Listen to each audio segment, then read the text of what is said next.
Привет, друзья! Я бы хотел вам показать кое-что. Вот конкретно на примере вот этих вот незатейливых, вот этой незатейливой квартирки, этих незатейливых полов, то, как полы нужно устранять скрип. И устранять его не временно, а навсегда, реально навсегда.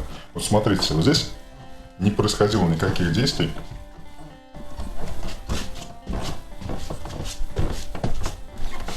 Вы слышите, пол немилосердно скрипит. Вот. Но поскольку коридор скрипел еще хуже. Вот. Поскольку коридор самая, так сказать, используемая часть, здесь решили устранить скрип и последовали моему совету. Смотрите, как это делать. Есть там несколько способов, как пишут на YouTube. Кто-то какие-то дюбели сверливает, кто-то пишет ахинею. Кстати, насчет дюбеля не пробовал, но мне кажется, это не очень надежный способ. Один дюбель что-то там поддерживает целую доску. Я в это не очень верю. Вот, также есть способ якобы подпенивать, туда типа просверлив дырку, загружать очень много пены. Я таким образом как-то раз на эту хуйню повелся, загрузил, наверное, 4 баллона или 2, то есть, короче, пена там в одно-два места, ничего не помогло от скрипа, ничего там пена не подперла, она там просто равномерно растеклась и поднялась равномерно, ничего не поперев. Короче, смотрите, реальный единственный способ, реальный единственный.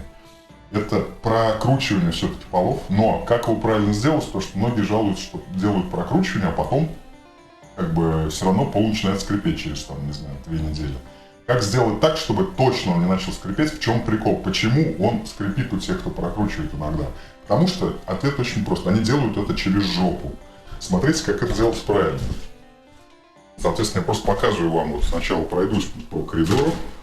Вот, и так далее. Да, то есть где-то чуть-чуть скрип остался, точнее чуть-чуть появился. Он не устраняется на 100% никогда. То есть вот в этих старых всех домах. Тут доски, а знаете почему не устраняется? Потому что доски толщиной всего 2,5 примерно сантиметра, вот эти половые. Вот. И еще одну вещь запомните. Доски, не верьте хуйне, которую пишут на YouTube, что пол скрипит от того, что доски гуляют по гвоздям, которыми они прибиты к лагам. Надеюсь, все знают, что такое лаги, что такое доски. Ну, понятно, да? То есть здесь, соответственно, вот сверху это такая фанерка, тонкая, даже ДВП, наверное, такая вот плита, там прессованная полсантиметра, дальше доски и дальше лаги, да. На лагах доски лежат, понимаем, да, то есть, смотрите, то есть доски не скрипят, ходя по гвоздю. Они не ездят по гвоздю, и если ездят, то не издают скрип. Вот тот, который скрипит. Доски скрипят половые везде потому, в хрущевках, не хрущевках, в всяких старых советских домах, по одной причине.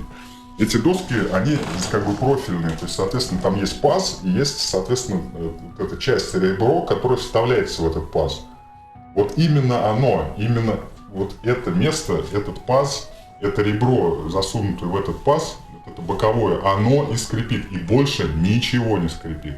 То есть, если вы хотите убрать вообще на 150% скрип, не берите доски с ребром. Кстати, я просто... Еще могу посоветовать, вы можете пропилить это ребро, то есть, идя по стыку доски, можете взять там, не знаю, пилу или, допустим, может быть, даже лобзик и просто пропилить вот этот вот шов, чтобы доска не вставлялась в другую, а как бы стала как бы отдельно, и скрип тоже уйдет. Ладно, я очень много сейчас уже сказал, как бы стараюсь сказать все сразу, переходим конкретно к теме. Смотрите, что нужно сделать и как это делать. Первое.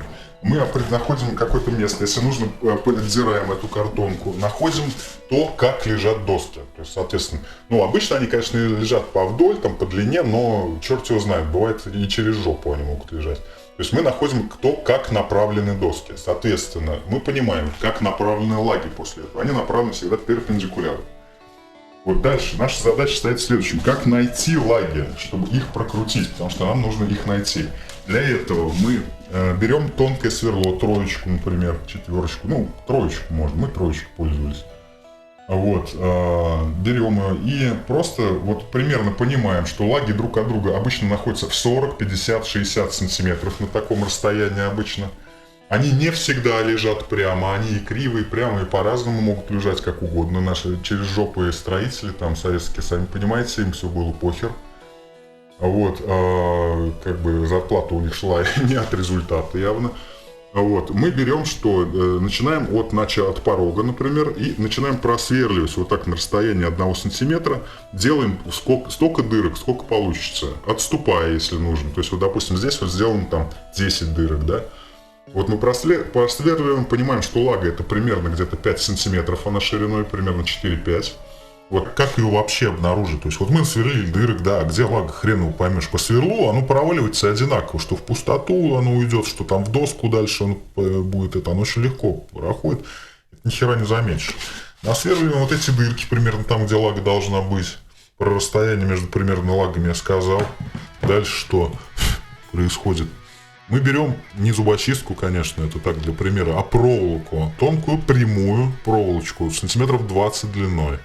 Ну, любую. Вот. И, соответственно, просто ее начинаем вот такой раз в дырке. Если лаги нет, проволочка проваливается на дохера, на 10 сантиметров, на 14, ну, на 8, на много. Если лага есть, то, соответственно, у нее есть и дно. То есть, например, тут насверлено уже, то есть там как бы сверло оставило свои тоже там как бы впадины, да, уже в самой лаге. Вот. Соответственно, вот, где перестает проваливаться, где она уходит, проволочка сантиметров на 5-7. То есть, ну, вы поймете, там, соответственно, лага есть, все нормально. Вы это точно определите. Вот находим ее, вот. Ее, соответственно, здесь вот она там на 100% уйдет. Находим ее края лаги, вот они. Вот, их обозначаем, чем точнее, тем лучше. Ну и дальше уже начинаем сверлить. Ну, расчерчиваем и уже дальше действуем. Ну вот, собственно, такие дела. Вот это конкретно как поступать, как вот ее находить точно и как ее нащупывать, так сказать. Потому что это тоже такой интересный, на самом деле, вопрос. Мы находим лагу, точно определяем центр лаги. То есть мы определяем, находим лагу, находим ее края и отмеряем центр. Это нужно сделать как можно четче, как можно точнее. Вот чем это точнее вы определите лагу, это несложно. Вот тем будет все лучше. То есть в край лаги сверливаться не надо. Вот мы точно находим, отмечаем. Дальше мы расчерчиваем. Да, именно так вот, так вот. Надо делать именно так. Хорошо делать. Вот мы вычерчиваем по линеечке. Или еще там по ламинатине какой-нибудь. Да, берем что-то, прислоняем. Черчим. Находим один сначала край лаги. Я говорил, что они могут лежать криво. И потом находим другой край лаги, вот дырки. И потом уже находим края лаги и вычерчиваем по ним саму лагу, ее как бы рисунок. И это не задротство, это не сложно, это недолго. И дальше следующий также, вот они дырки.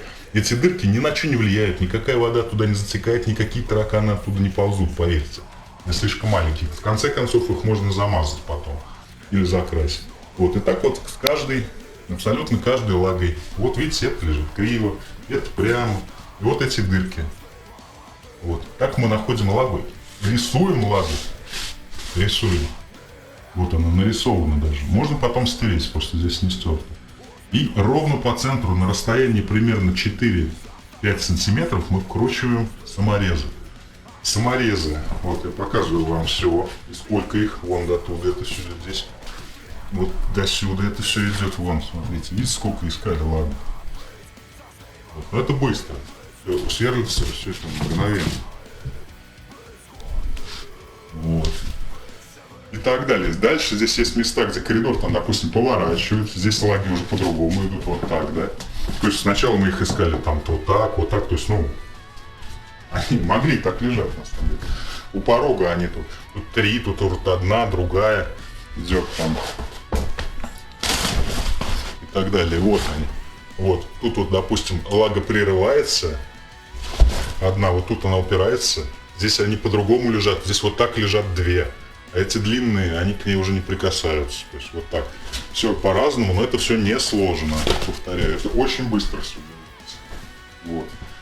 Дальше вгоняем туда саморезы. То есть вы все поняли. После этого пол реально на 90% он перестает скрипеть. Здесь он жутко скрипел всегда. Он сейчас здесь чуть-чуть, вот прям в самых таких местах, чуть-чуть он поскрипывает. На 100% нельзя убрать. На 90% реально, абсолютно, и это точно будет, он точно не будет скрипеть. Он скрипел нереально здесь, очень сильно. Вот, а сейчас он скрипит только где уже не обработано. Вот, еще касаемо длины саморезов. Вот здесь мы вкручивали 75-е. по-моему, самореза. Как его замерить, длину саморезов? Это тоже не так просто делалось. Мы же не знали, какие здесь лежат доски. Делается это просто. Берется сверло пятерка, к примеру, или шестерка. В каком-то месте просверлились, вот, допустим, тут под тумбочкой где-то просверлилась дырка, просто насквозь. Вот. В эту дырку вставляется как бы проволочка с загнутым крючочком. Такая крючочек не загибается, и туда его вставляется. Маленький прям чуть-чуть, чтобы он пролез в дырку. Вот туда проходит. Этим крючком вы подцепляете как бы снизу доску и пальцем там смотрите, сколько остается этой самой проволочки. И вынимаете. Смотрите, какая у вас доска и так далее. Исходите из понимания, что к лаге прикрутиться нужно не менее чем на 3 сантиметра. Не меньше. То есть вот чисто влагу должен зайти шуруп не менее чем на 3 сантиметра. То есть, соответственно, вот здесь 3,5, по-моему, у нас... тройка, по-моему, оказалась доска. Сверху у нас еще вот эта вот дурацкая панель 3,5. Плюс еще нужно вот влагу воткнуться на там 3, можно на 3,5 сантиметра и так далее. И вперед, через каждые 5 сантиметров, вот такой здесь довольно часто сделано, так часто не обязательно, но через 5, да, надо через 5. Вкручиваем, можно потом это закрутить, можно фанерой закрыть, можно закрасить, как угодно. И все, пол реально перестает после этого скрипеть. Здесь пол, это делалось полгода назад, не вчера, то есть как бы это уже давно, то есть может даже больше, чем полгода. Наверное, где-то месяцев 8 назад. Вот, и никакого скрипа, понимаете? Все нормально. Вот, скрип, вот, останется, вот говорю, процентов 5-10 от него, и раздражать он вообще не будет, его нет. То есть 90% гарантия, что скрипа не будет. Саморезы можно брать любые абсолютно. Какие-то огромные, толстые не берите. В принципе, вот и все, что я хотел рассказать, потому что, ну, много раз я слышал про разные способы прокручивания, слышал про то, что прокручивают, но потом все равно он начинает скрипеть. Вот, если сделать все хорошо, а если все это дело начертить ровно посерединке, все вкрутить, вот, все взять правильно, то никакого скрипа, гарантирую вам, что не будет. В общем, друзья, на этом все. Вот. Есть пара объектов, где, соответственно, вот такая вот история. Что имелась такая задача все это решить, и это решено. Все, спасибо. Это, так сказать, Хазард 96. Спасибо, до свидания.